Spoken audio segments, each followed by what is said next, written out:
चलिए, तो ये एक स्टूडेंट बहुत अच्छा क्वेश्चन है जिस पे हम लोग आज ध्यान दे रहे हैं। इस क्वेश्चन में सबसे अच्छी बात ये है कि बहुत सारी चीज़ें हमें सीखने मिलेंगी। इस क्वेश्चन में ये कैचिंग वाला क्वेश्चन है। इसमें एक बस आगे है और पीछे एक स्टूडेंट है जो इसको कैच करना चाहता है बस को। ठीक है, स्टूडेंट की वेलोसिटी u कांस्टेंट है, बस का एक्सेलरेशन कांस्टेंट है, बस की इनिशियल वेलोसिटी 0 है। ठीक है, इतनी चीजों पे हमें ध्यान देना है। ज्यादातर क्वेश्चन इसी टाइप का एग्जाम में आता है, पैटर्न फिक्स रहता है। तो अब देखिए, यहाँ पे बहुत महत्वपूर्ण चीज ये है कि ये डिस्टेंस हमें गिवन है कि d है दोनों के बीच की। अब यहाँ पे स्टूडेंट की वेलोसिटी कांस्टेंट, तो इसके लिए सिर्फ एक ही फॉर्मूला बनेगा ut। इसका u0 है और एक्सेलरेशन कांस्टेंट, तो इसका डिस्टेंस का फॉर्मूला बनेगा हाफ at²।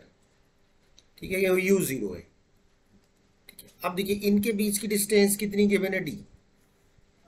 अब देखिए, जब ये स्टूडेंट इस बच को कैच करेगा, यहां कहीं जाके कैच करेगा इस तरीके से, ये जब ये कैच करेगा तो आप ध्यान से देखो, स्टूडेंट को ज्यादा डिस्टेंस चलनी पड़ेगी। तो स्टूडेंट को जो डिस्टेंस चलनी पड़ेगी वो डिस्टेंस होगी d प्लस जितनी डिस्टेंस बस ने चल ली है। दोनों का टाइम इक्वल है तो मिलने का टाइम भी इक्वल होगा, तो टाइम हमें यानी t लेना है। अब देखिए, स्टूडेंट की डिस्टेंस को हम लोग क्या लिखेंगे, ut। d की वैल्यू हमें कितनी दी है, 9, ये 9 आ जाएगा, प्लस बस की डिस्टेंस कितनी है, 1/2 है, a की वैल्यू कितनी दी है, 2, तो इंटू 2t², तो ये कैंसिल हो जाएगा। अब ut को इस तरफ ट्रांसफर कर देते, तो ये एक हमारे पास क्वाड्रेटिक इक्वेशन बन गया, t² ut plus 9 is equal to 0।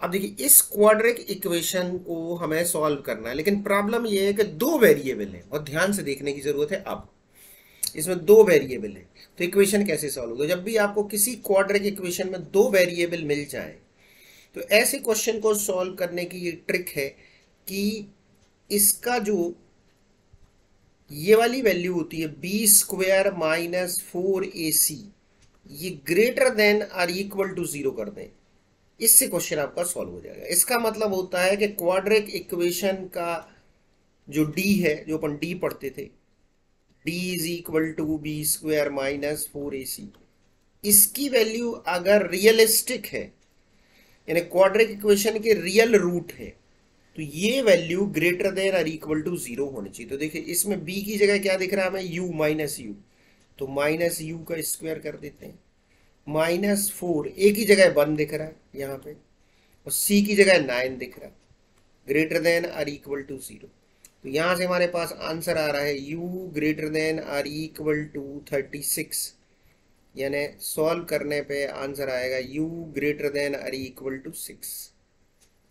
तो यानी u की मिनिमम वैल्यू कितनी हो सकती है इस क्वेश्चन में, 6 हो सकती है। तो ये बहुत ही अच्छा क्वेश्चन है, थोड़ा सा और आप इस क्वेश्चन की प्रैक्टिस करें।